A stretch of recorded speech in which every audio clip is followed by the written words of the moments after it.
Hey guys, we're gonna look at Lewis structures, especially since I forgot a couple of you in the other room today. I am so sorry. Anyway, I'm gonna catch up real quick. The other video that's uploaded has the properties of covalent bonds on there, so you can watch that. The Lewis structures aren't as in depth on that one because I was making it for Apex and not for you guys.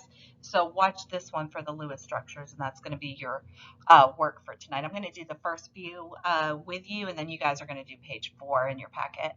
The packet really explains the Lewis structures really well too, but I think it'll be a little bit easier for you guys to go through it with me, so I'm going to make this little video for you. Sorry again about forgetting you guys. Anyway, so we're going to use, first thing, a couple things you should know first. A line. This is a bond. Okay, so you're going to see bonds like this. This is a double bond right there. This is a single bond right there. So a line is a bond. The bond or a line is 2 electrons. Okay, so if we have a double bond, that's a total of 4 electrons. So what's really happening there is you've got oxygen with its 6 valence electrons, and you've got carbon with its 4 valence electrons, and these single electrons want to bond. So this electron bonds with that electron of carbon, this electron of oxygen bonds with that. So you've got 2 bonds there, but then we just rewrite it nicely like we have over here. So it's really 2 electrons per bond, okay? Then you're going to see something like this with these dots around here. Those are your valence electrons, and each double is called an unshared pair. It's 2 electrons, and sometimes they're called lone pairs. Okay, so you're going to see those a lot in bonding. Another thing you need to know before we start is how to tell what your central atom is. So we'll get more into this in a second, but you need to know the central atom is the least electronegative atom. You know your electronegativity trend. Okay, if we draw our arrows that way, it decreases, decreases. So we're going to have to use that to find out which atom goes in the center of a molecule when we're drawing a Lewis structure. All right, so let's go to our, okay, so let's look at our first example on page 3 in our packet. We have CF4. So let me do a better color. All right, so CF4. The first thing we need to do is we need to draw what's called a skeleton structure. A skeleton structure is just kind of a guess at how our Lewis structure is going to look. So first thing we need to do is we need to figure out what is the central atom.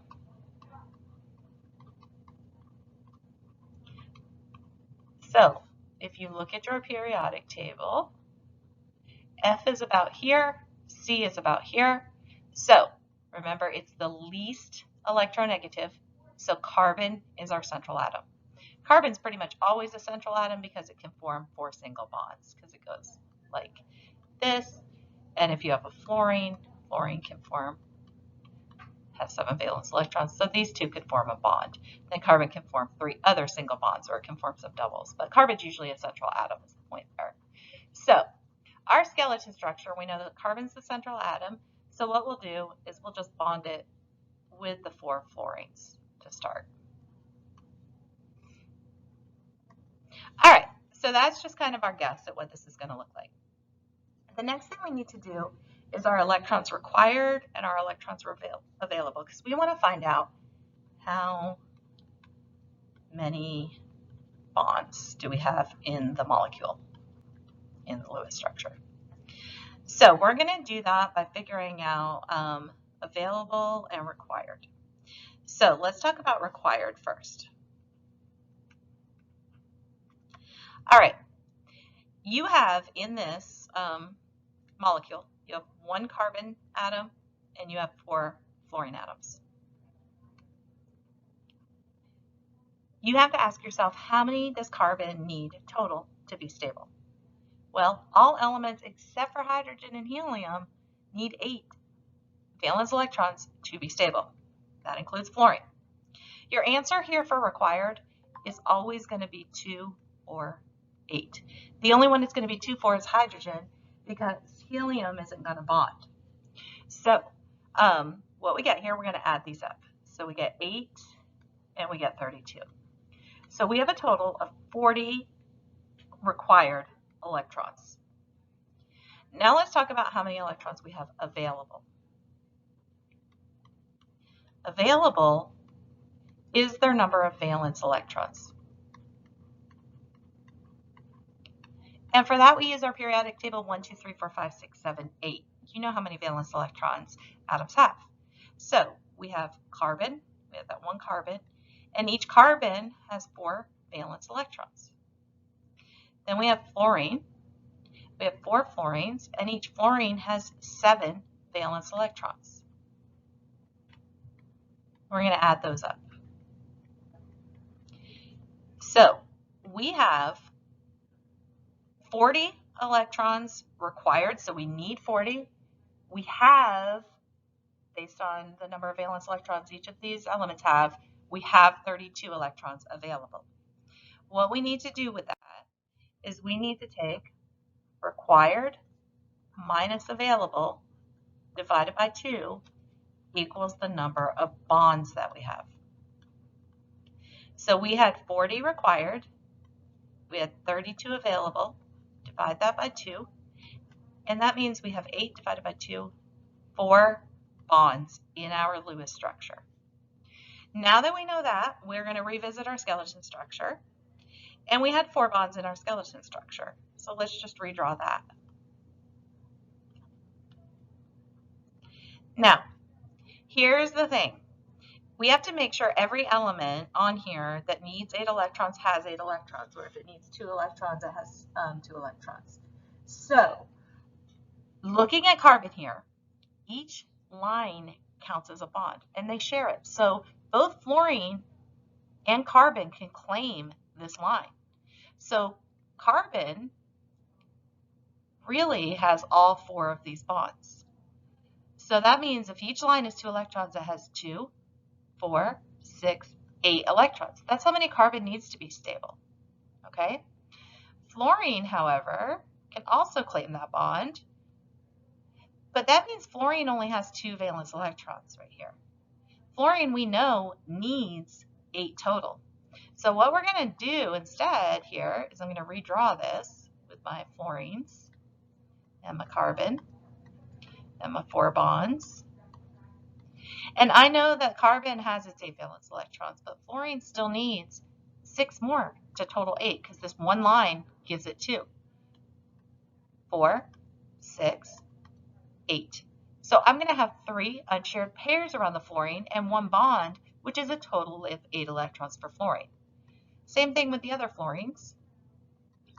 They each need these 3 unshared pairs to give them that stable noble gas configuration with 8 valence electrons. So now if we look at this, this is how your Lewis structure will be drawn. You will not draw circles and stuff. This is just me showing you examples of how we count this. So I'm going to circle this as we count it and make sure everything's correct and you guys understand. So carbon right here can count all of those bonds as its own. Again, each bond is 2 electrons. So 2, 4, 6, 8. Okay, now fluorine can also count that bond as its own because they're sharing it. So fluorine has those 2 with that bond, 4 over here, 6, 8. Okay, this fluorine can count that bond, 2, 4, 6, 8, 2, 4, 6, 8, and 2, 4, 6, 8. So since they are sharing those, carbon and fluorine can each claim those bonds, but everybody equals out to 8 valence electrons. Okay, we're going to do 2 more examples together. We're going to do an H3. So that's the next one. So let's do our skeleton. First, we need to figure out what our central atom is. Here's something super important. Hydrogen is always on the end.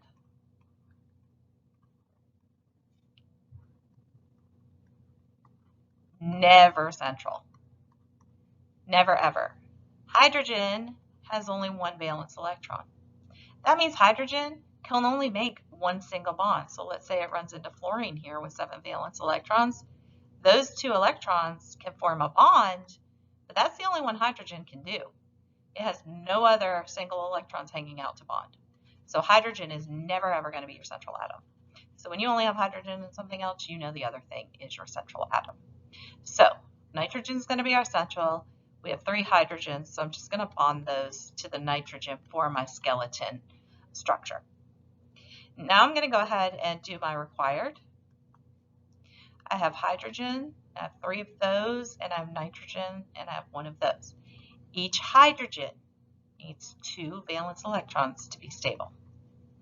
Each nitrogen needs 8 valence electrons to be stable. Remember, I told you your only choices here are 2 or 8, and only hydrogen is going to be 2. So we have a total of 14 required electrons. Available,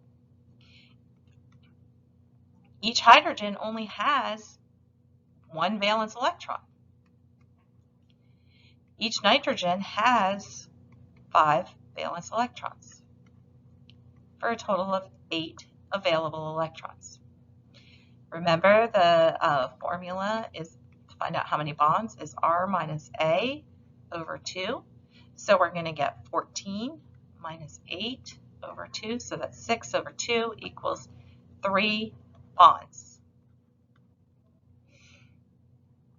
Okay, so we've got our required, we've got our available, we've got our 3 bonds. I'm going to erase our skeleton. So if you look at our skeleton, we have 3 bonds on it. Oops. Just because I want to write it more neatly up here. So we're going to do our final Lewis structure. So our skeleton already had the 3 bonds, so I'm just going to redraw that. And I don't care if your H's are on these 3 sides or another 3 sides. It doesn't matter as long as you have the correct number of valence electrons. Each H needs 2 valence electrons. This H has 2 with that bond, because that bond counts as 2. This H has 2. This H has 2. So the H's are stable, but is the N stable? The N has 2 with that bond, 2 with that bond, and 2 with that bond for a total of 6. But we know N needs 8 to be stable. So what we're going to have to do is we're going to have to give it an unshared pair. So now it has 2, 4, 6, 8, and it's stable. So everything in this is stable. You got to make sure they all either have their 2 if it's hydrogen or 8 if it's anything else. So this is going to be your Lewis structure for NH3. I'm going to do one more with you because it has a charge and you need to be able to do those as ions. So we're going to look at CO3 with a 2 negative charge. So I'm going to look at my periodic table. Carbon is going to be my most electronegative. I'm going to draw that and I have 3 O's. So here's my skeleton. So my skeleton just has those 3 bonds with those 3 O's. I'm going to move up here and I'm going to do my required. So carbon, oxygen, I have 1 carbon, I have 3 oxygens. Each carbon needs 8, each oxygen needs 8 to be stable. So our required total is 32. Let's look at available. Again, we have 1 carbon, we have 3 atoms of oxygen. Carbon, looking at the periodic table in group 14, has 4 valence electrons.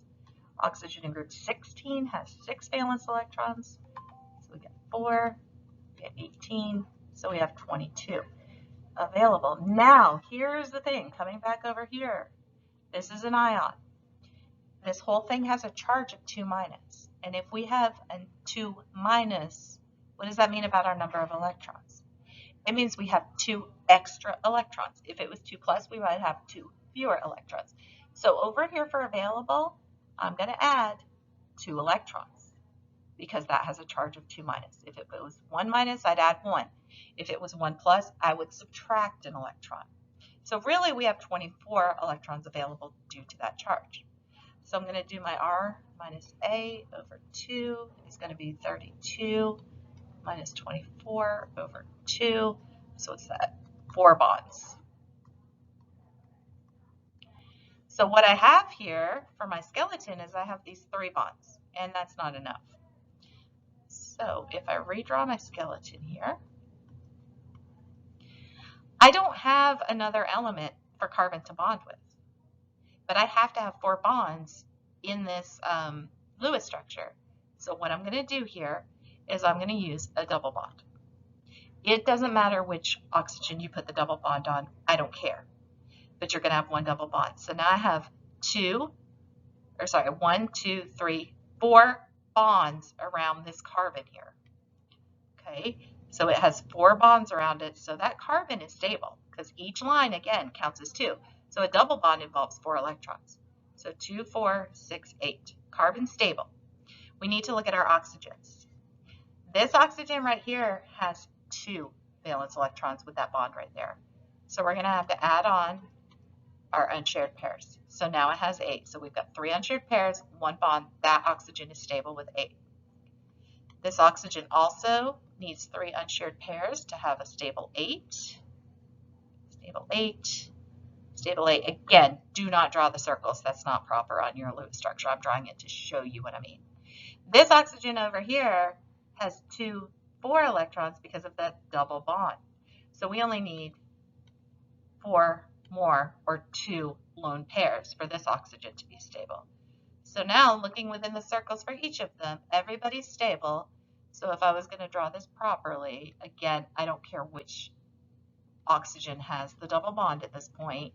We won't get into that right now. Make sure you show your unshared pairs, otherwise this would be incorrect and you would get no points. This is your actual Lewis structure. Okay, so I think that will make sense. There is one Lewis structure on here, I believe it's number 7, and there's 2 different ways you could draw it. Because there's 2 different ways that you could draw it, you need to address something called the formal charge. The formal charge is explained on page 2 of your packet. I'm going to leave that to you to figure out. You want a formal charge of 0, so whichever way you draw your Lewis structure that has a charge of 0, that's the way that you need to do this. All right. Please email me or let me know in class if you need any help, and that's all I've got for you today. Thanks.